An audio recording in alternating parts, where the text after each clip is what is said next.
Tiger अभी जिंदा है, खोतकरांना निवडून आणण्याचं मंत्री सत्तार यांचे आवाहन। आगामी विधानसभा निवडणुकीत शिवसेना नेते अर्जुनराव खोतकर यांना जालना विधानसभेतून निवडून आणण्याचं आवाहन मंत्री अब्दुल सत्तार यांनी केलंय। टायगर अभी जिंदा है असं म्हणत खोतकरांसाठी आम्ही वाटेल ती मदत करायला तयार आहोत असं आश्वासन देखील त्यांनी दिलंय।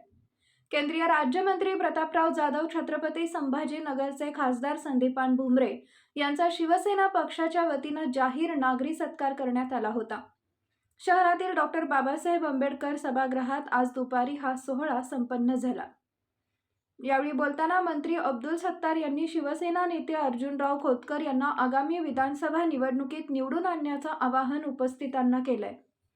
टायगर अभी जिंदा है असं म्हणत त्यांनी पाठराखण केली आहे। शिवाय त्यांच्या मदतीसाठी आम्ही सदैव तत्पर असून पुढील काळात जास्तीत जास्त वेळ देऊ असं आश्वासन देखील त्यांनी यावेळी बोलताना दिलंय।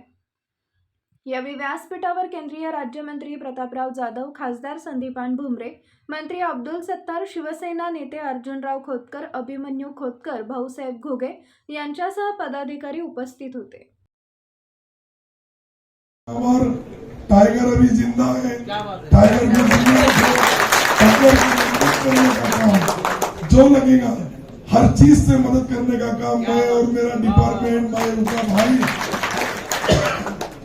मेरे से थोड़े 6 महीने या साल भर छोटे, बहुत ज्यादा नहीं, लेकिन उनको, मेरा छोटे भाई को पूरी मदद करने का काम अगली बार हमारी विधानसभा में आना, मेरे जगह उन्होंने मंत्री बनना, यही वो बने क्या और मैं मरा क्या। आज हमारे प्रतापराव मंत्री बने, हम सबको ऐसा लगता है कि केंद्र में हमारा अपना एक टाइगर गया है, दूसरा टाइगर जाना बाकी है। धन्यवाद। जय हिंद, जय भारत।